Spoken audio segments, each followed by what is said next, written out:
నెల్లూరు ప్రభుత్వ వైద్య కళాశాలలో రాష్ట్ర వైద్య శాఖ మంత్రి సత్యకుమార్ సమీక్ష సమావేశం నిర్వహించారు.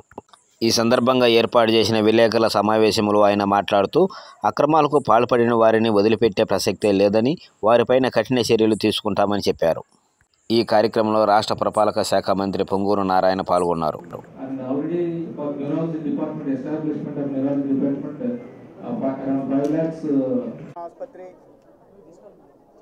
అదేవిధంగా వైద్య కళాశాల సమీక్ష నిర్వహించడం జరిగింది. సమీక్షలో అనేక విషయాల్ని చర్చించడం, విషయాల్ని తెలుసుకోవడం కూడా జరిగింది. మౌలిక సదుపాయాల లోటు, కొన్ని మెడికల్ ఎక్విప్మెంట్ కొరత, ముఖ్యంగా సిబ్బంది కొరత కూడా ఈ కళాశాలలో ఉన్న విషయం తెలిసింది. ఈ ప్రొఫెసర్ల కొరత 24 ఉండగా అసోసియేట్ ప్రొఫెసర్లు 13 మంది, అసిస్టెంట్ ప్రొఫెసర్లు 32 మంది తక్కువ ఉన్నారు. ఈ పరిస్థితులు హానికరంగా ఉంటుంది. అయితే చంద్రబాబు నాయుడు గారి నాయకత్వంలో ప్రభుత్వం అధికారం వచ్చినప్పటి నుంచి ముఖ్యమంత్రి గారు సమీక్ష నిర్వహించి ప్రజలకి మెరుగైన వైద్య సేవలు అందాలని, ఎటువంటి పరిస్థితుల్లో కూడా రాజీ పడకూడదని వారు ఆదేశించడం జరిగింది. దానికి అనుగుణంగానే ఆసుపత్రుల్లో సమీక్షలు, అక్కడ ఉన్న ఇబ్బందులు, కొరత, గ్యాప్స్ తెలుసుకునే ప్రయత్నం చేస్తున్నాం. ఈ సందర్భంగా అనేక గ్యాప్స్ తెలుస్తున్నాయి. ఒకవైపు సక్సెస్ స్టోరీస్ ఉంటూనే రెండో వైపు ఇబ్బందుల కారణంగా, కొరత కారణంగా సిబ్బంది తగిన రీతిలో వైద్య సేవలు అందించలేకపోతున్న విషయం తెలుసుకున్నాం. అయితే ఈ సందర్భంగా ఇబ్బందుల్ని అధిగమించి వైద్య సేవలు అందించాలి. పబ్లిక్లో ప్రభుత్వ ఆసుపత్రుల పట్ల, ప్రభుత్వ వైద్య సిబ్బంది పట్ల నమ్మకం పెంచాలి. ఎందుకంటే ఈ నేరుగా ప్రజలతో మమేకమైన విభాగం ప్రజా ఆరోగ్యం అనేది.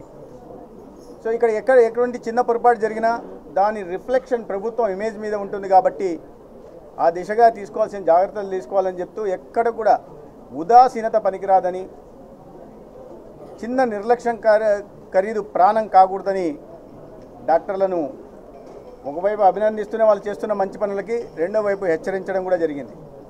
గత ప్రభుత్వంలాగా ఉదాసీనతని ఉపేక్షించే ప్రభుత్వం కాదు. కాబట్టి ఎక్కడ కూడా తెలిసి పొరపాట్లు జరగకూడదని, ఇప్పటికే ఏదైనా పొరపాటు జరిగి ఉంటే వాటిని సరిదిద్దుకోవాల్సింది కూడా ఆదేశించడం జరిగింది. అయితే ఇక్కడ ఉన్న కొరత, అనేక లోటుపాట్లు ఉన్నాయి. మౌలిక సదుపాయాలు ఉన్నప్పటికీ ఇతర సదుపాయాలు ఐపీ లోడుకు ఉన్నట్లుగా సరిపడా సిబ్బంది ఇక్కడ లేదు. ముఖ్యంగా న్యూరాలజీలో ఒకరే ఉన్నారు, రేడియాలజీలో 2 ఉన్నారు. వస్తున్న లోడ్ ఎక్కువ ఉంది కాబట్టి దాదాపు 200 మంది రోజు రేడియాలజీ విభాగానికి వస్తుంటే స్కాన్ల కోసం 120 కన్నా ఎక్కువ చేయలేని పరిస్థితి ఉంది. దాని కారణంగా అపాయింట్మెంట్లు ఇవ్వడమో లేదా ఇతరత్ర హాస్పిటల్కి రెఫర్ చేయాల్సిన పరిస్థితి ఉంది.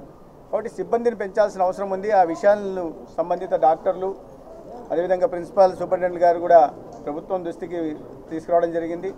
గౌరవ మంత్రివర్యులు నారాయణ గారితో కలిసి ఇవాళ చేసిన సమీక్షలో అనేక విషయాలను చర్చించడం కూడా జరిగింది. అతి త్వరలోనే రాష్ట్రంలో ఉంటున్న పరిస్థితుల దృష్ట్యా గత ప్రభుత్వం చేసిన విధ్వంసం కారణంగా ప్రతి విభాగం ఎదుర్కొంటున్న సమస్యల్ని కూడా దృష్టిలో పెట్టుకొని అతి త్వరలోనే పరిస్థితులను చక్కబెట్టి చితికిపోయిన ఆర్థిక వ్యవస్థని గాడిలోకి తీసుకొచ్చి అతి త్వరలోనే వైద్య సేవల మీద ప్రత్యేకమైన శ్రద్ధ చూపించి పరిస్థితుల్లో మార్పు తీసుకొచ్చి ప్రజల్లో ప్రజా వైద్యం పట్ల ఒక నమ్మకాన్ని పెంచి ఒక ఆరోగ్య ఆంధ్రప్రదేశ్ నిర్మాణం చేయడం జరుగుతుంది. డ్రామా కేర్లో ఎమర్జెన్సీ యాక్సిడెంట్ అయిన తర్వాత డ్రామా కేర్ అది అయితే ఆ డ్రామా కేర్ దాదాపు గతంలో దాదాపు 300 మంది ఉండేవారు సార్ రాష్ట్ర వ్యాప్తంగా. వాళ్ళని గత ప్రభుత్వం రెగ్యులర్ చేస్తూ చేయలేదు సార్. ఇప్పుడు ఈ ప్రభుత్వం ఏదైనా చేసే అవకాశం ఉంది? అనేక సమస్యలు ఉన్నాయి.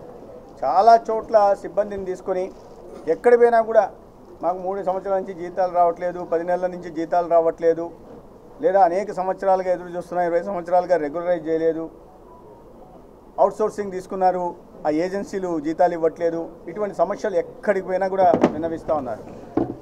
గత 5 సంవత్సరాల్లో నేను చెప్పినట్టుగా అన్ని రంగాలు విధ్వంసానికి గురైనాయి. ఆరోగ్య శాఖ కూడా ఒక తీవ్రమైన విధ్వంసానికి లోనైంది. దాని కారణంగా ఈ సమస్యలు ఒక సమగ్రమైన ఆలోచన చేయకుండా అనాలోచిత చర్యలు తీసుకొని ఎప్పటికప్పుడు అన్నట్టుగా ఆ సమయానికి తగినట్టుగా పీస్మిల్ బేసిస్లో నిర్ణయాలు తీసుకోవడం, సిబ్బందిని తీసుకోవడం, వాటిని సరిగా ఉపయోగించకపోవడం అనేక రకాలుగా చేశారు. సబ్ సెంటర్ల నుంచి ఆరోగ్య మందిర్లు, విలేజ్ హెల్త్ క్లినిక్ పేరు పెట్టుకోవడం మీద ఉన్న శ్రద్ధ ఏఎన్ఎంలను కొత్తగా తీసుకున్నారు. పాత ఏఎన్ఎంలేమో ఉండిపోయారు. వాళ్ళకి మళ్ళీ ఇప్పుడు కూడా వచ్చారు. ఏఎన్ఎం నుంచి జేఎన్ఎం ట్రైనింగ్ ఇచ్చారు. సార్ మా పరిస్థితి ఏంది, నర్సింగ్ స్టాఫ్గా తీసుకుంటున్నారా లేదా అని.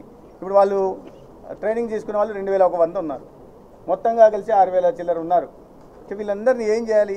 ఒకవైపు ప్రభుత్వం మీద ఆర్థిక భారం ఉన్నప్పటికీ కూడా పరిస్థితులను చక్కదిద్ది అందరికీ న్యాయం చేసే ప్రయత్నం ఈ ప్రజాప్రభుత్వం చంద్రబాబు నాయుడు గారి నాయకత్వంలో చేస్తుంది.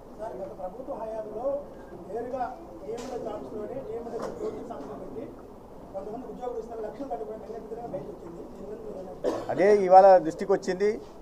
డిఎంహెచ్ఓ గారితో ఆ విషయం మీద మాట్లాడడం జరిగింది. వారు అదే చెప్పారు. నేను గతంలో చిత్తూరు జిల్లా డిఎంహెచ్ఓగా ఉన్నప్పుడు చేసిన ఒక సంతకాన్ని తీసుకొచ్చి అదేవిధంగా అప్పుడు అక్కడ కలెక్టర్గా ఉంటున్న హరినారాయణ గారి లెటర్ని తీసుకొచ్చి ఈ సంతకాన్ని ఫోర్జరీ చేసి చేసినట్టుగా వారి దృష్టికి వచ్చింది. అది చూస్తున్న వెంటనే వాళ్ళు నిన్న వచ్చారని, తన దగ్గరికి వచ్చారని చూస్తున్న వెంటనే ఇది ఫోర్జరీ అని తెలిసి కేసు పెట్టడం, దాంట్లో ఒక వ్యక్తిని కరీముల్లా అనే వ్యక్తిని అరెస్ట్ చేయడం కూడా జరిగింది. గతంలో ఈ ఫోర్జరీలను కాదు, మొత్తం పైనుంచి కింది దాకా ఇటువంటి నేరస్తులే ఉన్నారు, ఆర్థిక నేరస్తులు ఉన్నారు. ప్రభుత్వాన్ని నడిపే వాళ్ళే ఆర్థిక నేరస్తులు అయినప్పుడు వారి కింద వారి 100 మాగలకు మాత్రం ఆవు చేలో మేస్తే దూడ గట్టును మేస్తుందా? లేదు కదా. అదే పరిస్థితులు ఉన్నాయి. సో ఈ అన్నిటి మీద విచారణ చేస్తున్నాం అనేక చోట్ల. ఇది ఒకటే కాదు, ఈ ఒక వ్యక్తి కాదు, స్వయంగా రాష్ట్రంలో ఒక నెంబర్ 2 ప్లేస్లో ఉంటున్న మంత్రిగా ఉంటున్న పెద్దిరెడ్డి రామచంద్రారెడ్డి గారు ఆయన మదనపల్లి మెడికల్ కాలేజీలో మొత్తం ఇంట్లో వాళ్ళని ఎటువంటి నిబంధనలు పాటించకుండా కలెక్టర్ల మీద సంబంధించిన అధికారుల మీద ఒత్తిడి చేసినా ఒత్తిడికి లోను కాకూడదు. ఒత్తిడికి లోను కాకుండా కార్యనిర్వహణ చేయాల్సి ఉంది. ఆ పని గతంలో కూడా కొంతమంది అధికారులు చేయలేరు. వీటి మీద సమగ్రమైన విచారణ జరుపుతాం. బాధ్యులను ఖచ్చితంగా శిక్షిస్తాం. క్రిమినల్ కేసులు పెడతాం.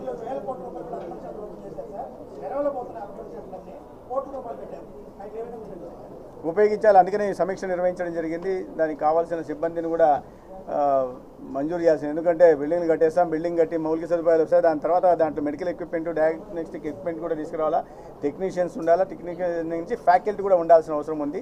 ఇవన్నీ కూడా ఈ సమీక్ష నిర్వహించడానికి ప్రధాన కారణం అదే. ఎక్కడెక్కడ కొరతలు ఉన్నాయి, ఏ రకంగా వాటిని సరి చేసుకోవచ్చు అనేదే సమీక్ష ముఖ్య ఉద్దేశం. 300 కోట్ల మీద కూడా అవినీతి జరిగినట్టు కూడా ఆరోపణలు ఉన్నాయి. పెద్ద ఎత్తున ఆయుష్ కమిషనర్ మీద వస్తున్నప్పుడు ఈ గత ప్రభుత్వంలో ఉన్నటువంటి ఆయుష్ కమిషనర్ మళ్ళీ కొనసాగిస్తుంది ప్రభుత్వం ఏమన్నా వచ్చింది?